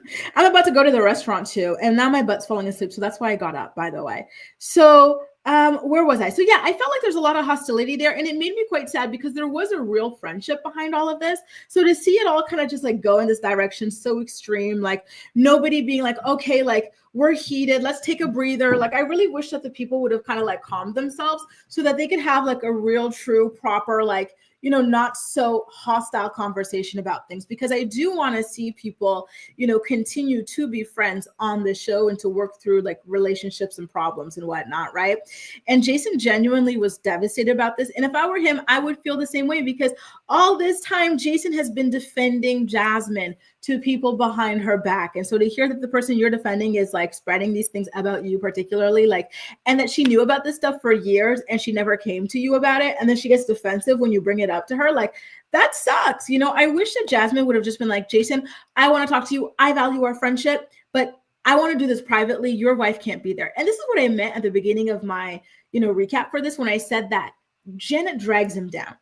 He cannot have conversations on his own without Janet. And Janet always has to make these slick comments like you guys are talking about, just make the ambiance weird, and then put people in these kind of like positions where they feel so defensive and like angry, and they can't have these healthy conversations, right? And by the way, while all of this screaming was going on, Jason was calling Janet a fake, a snake in the grass. He says, Jasmine, and he says that Jasmine talks ish about everybody. Jasmine low-key admitted to it. She says, we all do. He says, I don't. Did you see the way that, and by the way, she never got to talk at all this episode. I even forgot her name. Well, this girl, her and her new boyfriend, Michelle, they didn't get to speak a single word really. And we didn't get to see Jesse at all, which actually was low key nice. So that was really, really funny, just seeing them kind of enjoy all of this. But mark my words, there was something off about her boyfriend too. You could see in people's eyes if there's something off about them. And when I look into his eyes, I almost get spooked. The energy there is a little bit weird. Okay, so I think that something is going to come out about him eventually as well. Now, where are we? Can I say, you guys, by the way, you know how Janet is in Jason's ear and causing all of this drama in his life? I actually low-key think that the person who wound Jasmine up to go after them is actually Kristen. I think that this is Kristen being a little bit of a puppet master here, playing with her strings and getting her to blow up her friendships and her relationships. Jasmine is going to end up on an island on her own. She doesn't have these close bonds with anybody, really, with the exception of Zach at this point. She had it with Jason. She had it with Janet, right? And now she's cutting that off with Jason and Janet. Zach is there, but Zach is only for Zach. He's never going to be there to save Janet, right? And then also, and this is something that Jasmine has spoken about, like in an after show or something, like just having a certain bond, being the only like Black people in this circle. Like there's a different level of having your back in that kind of a situation that Jason had for her that he will never have, that Zach will never have. And so I think that this works in Kristen's favor, right? It destroys Janet, but then it also destroys Jasmine, who has been trying to come after Nia. Both people trying to come after Nia, taken out in one fell swoop. This has Crazy Kristen written all over it. Now, speaking of Kristen, Brittany, Zach, and Nia, the next day, they all go out to kind of debrief on that situation and everything. And they talk about just issues that are happening in the group. And they also say that it is weird how Janet is the one who is consistently bringing up these unsavory rumors about her own husband. If these rumors are so hurtful, why are you the only one who keeps on bringing them up? They were brought up one time. The issue was squashed when it happened. So why are we still hearing about this from you? Hi, White Silver Wolf. Why is that the case, right? And it is a really, really good question. And I would love to see Janet answer that one day. Maybe when she's back in the clubhouse, it's something they're going to ask her, maybe at the reunion or something. But I genuinely would love to know what the answer is. Because if this were my situation, I don't know that I would be bringing this up. Hi, Juan. Nice to see you. Oh, Gail and her daughter Jenna are having Mexican food tonight. Buen provecho in advance. I'm so jealous. Well, actually, I'm not, because I'm having some good African food too. So I'm really excited to see how Janet answers to this question, okay? So Zach then at this point takes his opportunity to call out Brittany for protecting everybody in the circle except him. And per usual, Brittany denies. At this point, I'm tired of watching him try to talk to her about the status of their relationship. She's happy with him being in distress. There's nothing she wants to change about the relationship. She thinks she's done nothing wrong. Okay, whatever. Who cares at this point, right? Zach, see her for what she is to you in your life and adjust accordingly. If you see somebody as your bestest friend ever, and then they're treating you as somebody like they barely care about, you got to stop, like do your little mourning for what the relationship was, because they were once that, right? But it's a different season. So just put her a little bit on ice, focus more on the friendships that are pouring into you in this moment, and then maybe reevaluate down the line when she's ready to make that effort, is the advice I would give to him and anybody else in that situation. You always have to pivot, right, as an adult. And it's nobody's fault. Sometimes it's just a different season in your life and their life. Things happen, right? So whatever. So then we switch over to Nia getting to go to some kind of detox massage spa with Danny. And there she asks him for another child again. She says she's not feeling good in her body and she wants to work on it and get she wants these boob jobs and stuff. She didn't mention it in this episode, but she did mention it in last week's. So she just wants to get that one final baby out. And so she's asking him again, and he's stressed because, the financial burden. And then on top of that, they're living in this apartment. Do you really want to be a family of 6 in like a small apartment? Not really. It sounds very overwhelming. So I think that at this point, they're still negotiating on where to live. We know now that they do make the move to Santa Clarita, by the way. Can I just say that Jason's baby is so stinking cute. He has the cutest little cheeks. He has the most beautiful little mohawk. Like, it's just so soft, wispy little hair. I was ready to kidnap him in this scene. His name is Cameron, by the way, which is a name that I absolutely, I love these neutral names like Cameron, Morgan. Like, these are names that I absolutely, truly, truly love. And so it's really cute to see that on his baby. And so they're just sitting there at the house and they're talking about all of the drama that went down with Jasmine. I gotta be honest with you guys. They were being so dramatic. Janet's like, oh, I don't want to cry in front of the baby. Like, he'll feel me crying. Look at him. He's reacting to me crying. And it's almost like she's trying to make it look like, like Jasmine is so mean to her and the baby. And we already saw her pull this like baby pregnancy, whatever card with Zach when she was pregnant. And so at this point, I'm like, is this going to be her MO? Like, to always kind of just be like, oh, you're hurting my baby. You're hurting my child. Because I feel like that is a really, really mean, cruel thing to be doing to people, right? To be weaponizing children, to be weaponizing pregnancies against them. This scene was just so staged and so dramatic. Like, they're just crying over Jasmine. Please. I don't think they were that close with Jasmine. Let's be so effing for real. I think they were friends, but I don't think they're as close as they want us to believe that they were, right? And so, Jason's crying too. I said, Jason, please get yourself together. Stop it, you guys. You're doing too damn much. The rumors, okay, but like this other stuff, whatever. I don't know how you guys felt about that, but it was just a bit much to me, but I digress. So now at this point, you get Jax Taylor FaceTiming Jason. And you could just tell he rehearsed this monologue. Every time you see this man on screen, it is a monologue. He's performing. And I don't understand how somebody like Jason, whose whole job is to be able to spot manipulation, counteract it, is falling for it every time, hook, line, and sinker. So essentially, Jason/Jax is full-blown blaming Brittany for him being abusive to her. He's like, I hate that I was so terrible to her, but why didn't she leave? She should have left. She should have held me accountable. You shouldn't have done this stuff to her, Jax. You shouldn't have done this stuff to her. That is the biggest issue here. And you're not accepting that. And when you're talking about she should have left, why didn't you leave? You always made it very clear from the very beginning of this relationship, you didn't like that girl, right? And we already know, yes, it was crazy that she watched all that stuff back and still wanted to be with you, right? That's crazy. But you knew. You're the one who described very early on into this relationship. You were always saying, you were quite literally saying that being with her was like being in prison. And then when you got locked up in Mexican jail, what did you say? You said being in jail was amazing because you had a break from that girl.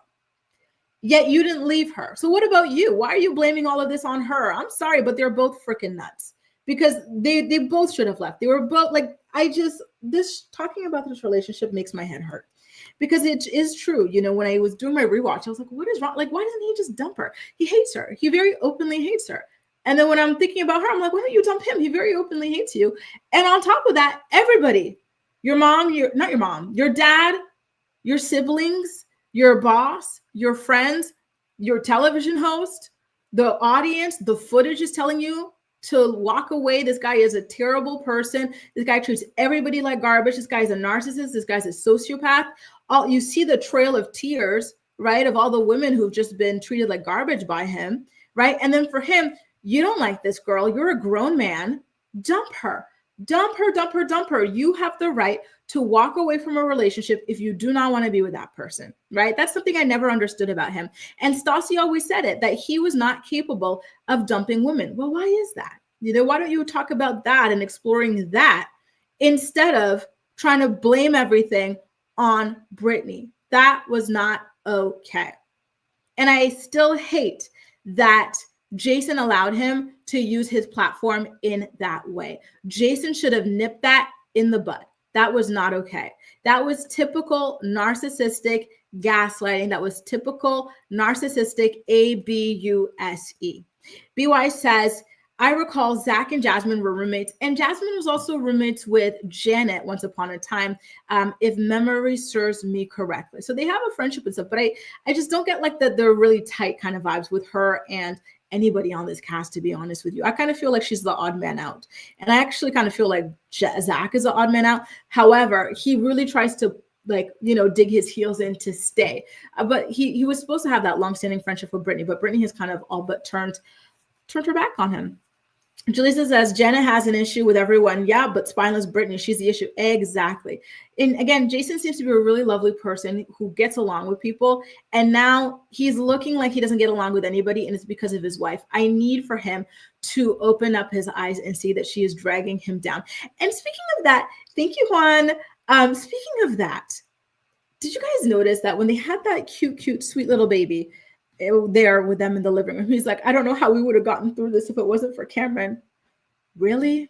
You don't know how you would have gotten through like a random dispute with a friend if it wasn't for the baby? Like, really, at this age, you've never been through a dispute with a friend? Like, they're just so heavy, emotionally draining, so dramatic. Like, what is this? It was so weird. So back to that FaceTime call with Jax, by the way. Jax, as he's performing his fake little monologue and shtick, Jason tells him, listen, if you really want to do something for Britney, put your money where your mouth is and pay that damn mortgage that you haven't paid in months, because they're about to foreclose on that house, and that is stressing Britney out. So at this point, Jax lies, and he's like, oh, you know what? I don't have the cash to do that now, but what I'm going to do is give Britney 100% of the profits from our podcast. We make so much money from our podcasts, right? And we're going to get into that later. Proof that that man was lying. So they hang up and they're so happy. They're like, wow, Jax has grown so much. He's taking all of his responsibility, blah, blah, blah. He's a great guy. Rehab is doing him great. Like, what is wrong with you guys? You guys are not smart. I'm sorry. Like, it's so easy to manipulate you. By the way, who was asking what type of lawyer Jason was? It was you, Allie. Jason is some kind of like an insurance lawyer, but on the employer side or something. Like, he fights against the little guy. So if you get hurt or injured on the job or somewhere, he's not going to fight for you to get your money. He's going to fight against you getting your money. Yeah, he fights against workers' comp. That's what it is. So it's not the greatest job. I don't know. It does say a little bit about him that, that's what he's decided to dedicate his life to, but I digress. OMG says that's classic manipulator BS. Exactly. And you know what? Him falling for this is like, okay, well, maybe that's why he fell for Janet, and I still don't get it, because to me, he's so beautiful. Like, he's really a 10 out of 10 to me, Jason. But he talks about how he has no confidence and he never approached women, and he got with Janet because Janet shot her shot at him on Instagram, right? So I'm kind of wondering, like, Is he with her because of his low self-esteem? He didn't think he could do better. And now he's being manipulated by her. And he's also being manipulated by his friend Jax. Like, is that what it is? Like, is this all kind of like tied to his low self-esteem or something like that? It makes me sad for him. OnlyFacts says, wow, men will literally just complain. Most women file for divorce, etc. Exactly. Don't talk about it. Be about it. Hey, T. Marie, I see you're part of the Playback Posse. Nice to see you. OnlyFacts says, wow, most men will literally stay then complain. Exactly. Women will file. Yeah, they'll complain. They'll treat you like garbage. They'll have you miserable. Then they'll be like, wow, I can't believe you quit on our marriage, please. Allie says, I think Jason was the glue for a lot of her relationships. I think so, too. And so now that she's publicly admitted to talking crap about people and she's screamed at him this way, you know, and they had such a good friendship, it wasn't a good look. Did you guys see the way Michelle was looking at her? She was kind of low-key disgusted. So I definitely don't think she has a close friendship with Michelle, especially not after that. Guys, I have to head out soon, actually. Oops. Look at us. We're almost 2 hours in. Damn. Julissa says we need to stop saying, oh, she was drawn in. He was a narc. Nah, she willingly went after him and signed herself up to get dragged through the mud. And you know what, Julissa? I hate to say it, but I fear you're right. It sucks, but especially if you go back and you rewatch, it doesn't make sense. You know, that's why I always felt like she was here for fame or money or something like that, because it just doesn't make sense that you're with somebody who's quite literally in every single episode saying he hates you. Somebody, you know, has a history of mistreating women, cheating on women, doing them dirty, all this, like, it doesn't make any sense.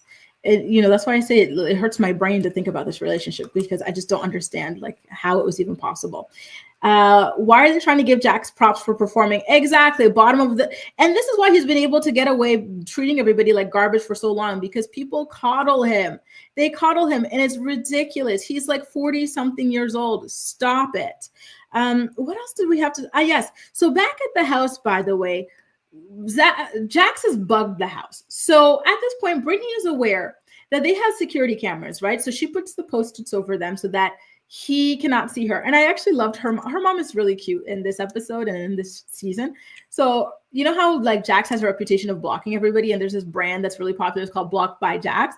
Well, now the mom was like, well, now you're blocked by Brittany. I said, oh, 2 snaps for you, Granny. That was so cute. Absolutely adorable. So she covers it all up. And then so she talks to the mom about like the situation and all the stress.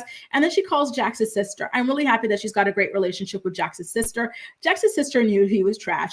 Even at the engagement, Jax's sister was talking to like Stassi or Brittany's dad or somebody. Like, do you think they'll go through with it? Do you think Jax has really changed? Like, everybody at that engagement party was like, is she sure? Is she sure? Like, it was so sad.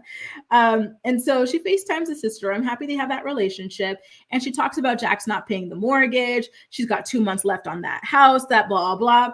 Here's the thing, boo. Like, you already prepaid the 2 months. Like, it's just 2 months. Thank God it wasn't a year, you know, like you're going to be fine.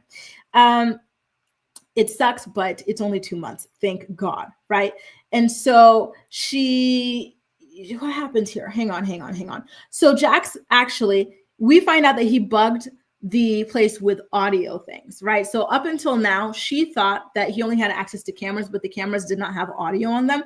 And so as she's talking to his sister about how her wedding ring's missing, her engagement ring is missing, a producer pauses, interrupts them and says, oh, I just got a text from Jax. And here it is. It says, make sure you get that on film. I can hear everything. Childish behavior. Again, what kind of rehab is this that this man is just sitting around on his phone abusing people? Like, what is this? This is not a legitimate rehab. This is fake. He's not in rehab. This is weird. And so now at this point, Brittany's freaking out that this guy is like spying on her. And I'd be freaking out too, because you don't know where it is. Like, this guy is truly giving Unhinged. And I don't think that the messaging surrounding his behavior is strong enough. This is not entertainment. This is not okay.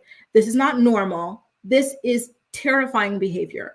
It is the incredibly abusive behavior. Like, this is shocking. Truly, truly shocking, right? And remember how he told Jason, oh, like, yeah, I feel so bad that I haven't been paying the mortgage. I'm going to give Brittany 100% of the money from our podcast. Now we find out from Brittany when she's talking to her mom that, or actually he texts her in the midst of all this, that she only gets 50%. He keeps the other 50%. Meanwhile, the man hasn't worked on the podcast in months because he's either been lazy, strung out, or in rehab throughout the past few months. And so at this point, Brittany's crying, oh my God, what did I do to deserve this? Blah, blah. But again, it's like Jaleesa says, literally every single person in your life begged you to leave this man. Everybody told you he was a psychopath, a sociopath, a narcissist. He didn't care. He told you being with you was like jail. He told that woman, and you heard it on tape, he didn't want to be with you. He just spoke like it's just so amazing to me. It's not what did I do to deserve this? It's why the hell, like, what was I freaking thinking? A lot of women would kill to have the warning signs that she had, right? But at the same time, at the end of the day, the real problem here is Jax. Why did Jax do that? Why didn't Jax leave her? Why did Jax treat her that way? Like, it's just so sick. What did he get out of this? What does he still get out of behaving this way? Oh, it breaks my heart. I feel terribly for her. I feel terribly for her son. It's so unfair. This man is so sick and twisted. Oh, thanks so much for joining the channel membership. It is so nice to have you as a channel member. Welcome, welcome, welcome. Like I said, I just posted a new video for my channel members before going live today, and then there are some other posts from yesterday as well. Thank you so much for this super chat, Sheila Norwood. Are you related to Brandy and Ray J, Miss Norwood? Sheila says, what's going on with Jackie Christie, her husband, and her daughter's paternity? What do you mean what's going on? I have no idea. You're scared. Don't tell me the husband's... What? Please, I'm passing the mic over to you, Sheila. What's going on? I have no clue. Amra Huckleberry says, I feel your grace on the Italian food. It's good, but not my favorite. Yes, it's so overrated. I'm sorry, but I find it to be so bland. It's so runny. Every time I go to Italy, I'm kind of like, what do I eat now? A pizza? I love risotto, though. I will tell you guys that. I do love a good risotto, but like, that's it, I think. Risotto, pizza. I love tiramisu. I could do pasta like once in a blue moon, but I just don't really care for it, to be honest with you. Kaichi says, it's all just mozzarella and tomato sauce based in different ways, coming from Italian. Thank you. I even got to do the thing for you. Thank you. Right. I will say, though, I love a good burrata salad, but like, what's groundbreaking about that? It's cheese. You cut it open. What is there? Arugula. There's tomato, maybe like some truffle on it. It's not much, I love bruschetta, but what is it? It's tomato, basilic, and, olive oil on a baguette. It's, I'm sorry, but like it gets hyped up so much and it's really not all that. Jamaican food is where it's at. I love Mexican food. I love African food. I love Vietnamese food. Like I love Persian food. Oh my God. The rice, please, to die for. I love Indian food. Hey, Chrissy Lynn, nice to see you, boo. Am I reviewing Love Island USA? No, because it's on Paramount or something like that. It's on this app that I do not have, unfortunately, Be Wise, and I'm so sad about it. Oh, and hey, Ramster, nice to see you. I'm not fond of Belgium, but Belgian cuisine is amazing. Is it really? I have to look into that. There's a Belgian fry place not far from here, and their fries are so stinking good. I love their fries. Did Sheila come back with the tea on Jackie Christie? Because I got to bounce, y'all. Listen, I got to prepare myself. I'm headed out to the restaurant. And then I had to get a Dettol bar soap for my friend. I was telling her about like how I got this Dettol bar soap, and I love it so much. It's this antibacterial bar soap that'll get you squeaky clean. And so she wanted one too. So I said, okay, I'll stop by. Thankfully, it's only 5 minutes from the restaurant. So I have to go there first, then go to the restaurant. So shout out to Dettol. I love it so much. You guys, it is 5:50. Oh my God. I have to run. I'm going to take one more quick look for Sheila's comment, but I haven't seen it. Yes, Vietnamese is so good. I love vermicelli. I love everything over there. So stinking good. And I love what is it that the Filipinos have? It's like a spring roll. I forgot what it's called, but that's even better than like egg rolls and spring rolls. It's so lumpia rolls. Love it, love it, love it. Y'all, we're such foodies, aren't we? Oh, Julissa says in Italy, I ate pizza and gelato. I was ready to go home. Exactly. I'm sorry, but I'm always starving when I'm over there. But in Spain, I love the tapas concept and just everything you can eat there. Spanish food is so underrated in Europe. I'll tell you that much.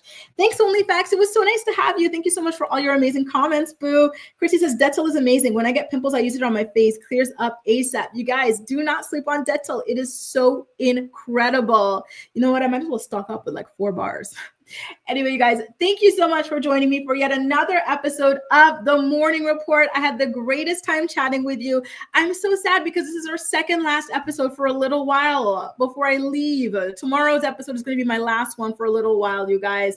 Of course, I'm going on vacation, but I'll be back with some more videos for you guys, okay? Take good care of yourselves. Bye, OnlyFacts, OMG, Venetia, everybody else. Thank you so much for tuning in, and I'll see you tomorrow at 10 a.m. Eastern Standard Time.